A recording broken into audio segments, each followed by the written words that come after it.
everyone, this is King Gratz here. Welcome back to the channel, guys. I'm making another video for end of season analysis in the NHL postseason, as we now have another group of teams that have now been eliminated from the Stanley Cup Playoffs in the first round. So this will be probably the first of two videos that will be coming out at least today, which is May 1st, so already in the month of May. First off, we've got the Tampa Bay Lightning. The Lightning officially were eliminated from the Stanley Cup playoffs last night after they lost in 5 games to the Florida Panthers in what was a pretty heavy game. 6-3, I think, was the final score. And, this is a series that I was really interested in seeing, like, how long it would go and how much of a bloodbath it might actually get.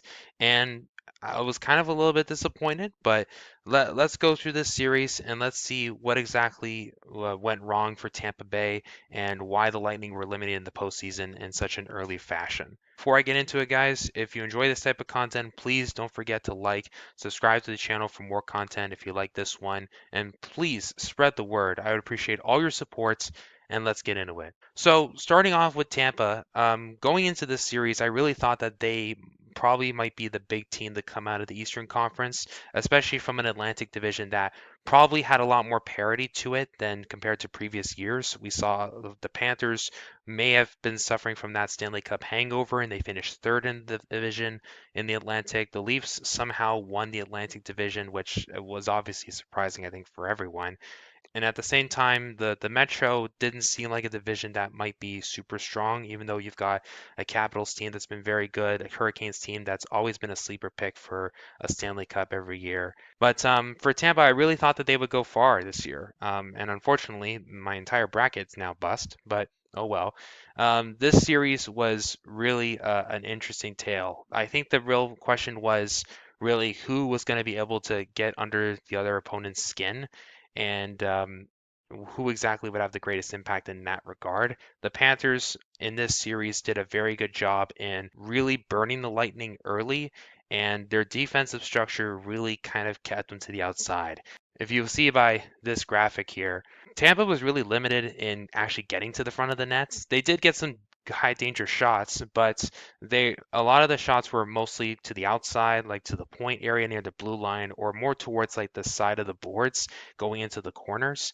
And I probably they could have done a better job of like maybe generating screens, generating more rebounds. Bobrovsky was very good at picking up the puck in this series. Every time I tried to watch these guys play, they just really didn't look super menacing. And considering the talent these guys have, I'm kind of surprised that they didn't do more. Special teams also really burned the Lightning. They weren't really getting much on the power play throughout the duration of this series from start to finish. And you got guys like Jake Gensel, Nikita Kucherov, Braden Point on that team. Victor Hedman's still running their D core, so you've got great talent, and they shouldn't have had a problem. But especially because they had like one of the best offenses in the regular season. With I think the best goal differential in the league. So kind of disappointing that they did not do more to support themselves here. And then, of course, we have to talk about Andrei Vasilevsky. And I think at this point, there is a bit of a question mark regarding Vasilevsky's playoff record, at least since the end of 2022. This now marks the third straight year where Tampa has been eliminated in a first round exit, and the second straight year where they've lost to their interstate rivals in the Panthers. And of course, the question regarding Vasilevsky is that he's now become almost like a tale of two types of goalies, where in this series especially, there were games where he was good, but the Lightning weren't generating enough offense and getting pucks in the back of the net. And then there were games where Vasilevsky just absolutely laid an egg, and he was absolutely awful. His numbers ultimately do not look great for this postseason. Through 5 games, I think his save percentage is like an 872 or something like that. The lowest, of course, was in game one where he gave up 6 goals on like 17 shots. And really, with this series, especially early on, the offense was very limited. So it was key that you have a goalie stay hot, and Bobrovsky clearly beat him on that front. At the same time, rebounds were an issue. The Panthers were very much exploiting Tampa's defense. And I mean, at least in game five, if you watch the highlights like I saw, I was noticing that the Panthers were like getting behind the defense so easily, and they were just easily getting some quick cuts to the net and just burying like an easy tap in. So I'm just kind of surprised. And I mean, you can't really fault Vasilevsky on that. There were some goals, of course, that came in on deflections too, so I probably wouldn't fault him too much on that either. This is probably more of an entire team thing, and that probably something just didn't gel, or that the Panthers just kind of already had a clear plan in place, and the Lightning just never were able to adapt to the situation.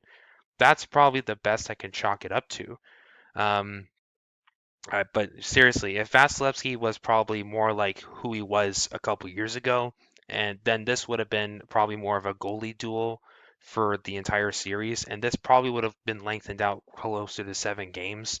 And yeah, it's just for the games where he was playing good, like games 2 and 3 in particular, the Lightning just didn't generate enough offense, and that probably was their Achilles heel. It's just incredible how they transitioned from having like one of the best offenses in the regular season, and then basically everything fizzled out once they got to the playoffs. And maybe it's the extended break. This was the series that actually took the longest to start. I don't think they started until like almost like an entire week after the playoffs first began, so maybe that had an impact, but I don't know. All we can really say is that clearly the goaltending duel was clearly won by Florida here, and Vasilevsky was just really not up for it. And then for the Lightning's offense, they had to be better, and they just could not convert on any chances. They struggled with special teams, and the offense was just a complete disaster. We'll see how Tampa does in the offseason. I would expect that they will probably continue to be a solid contending team for the next few years. They are getting older, so probably they have to tap into maybe a more younger group of guys, but they don't really have many prospects, so we can probably anticipate that they're going to go in the offseason and go probably find some good free agents that they can get, maybe on some bargain contracts or whatnot. At least the best they can do is replenish the bottom six. That's probably the best. And maybe they can give Vasilevsky a decent backup goalie so that way he doesn't have to play for the most of the season. Because maybe all that extra games in the regular season now are starting to add up. And maybe he's actually getting tired. Who knows? But yeah, that's probably what's going to happen with Tampa. Unfortunately, the season has to come to close in a gentleman's sweep. And we'll have to see. The Panthers will play the winner between Toronto and Ottawa. Game 6 is happening tonight, so we'll see how that goes. And yeah, thank you guys so much for watching. Please keep an eye out for my second video that will probably come out today. Um, and yeah, thank you guys so much. I'll see you next time.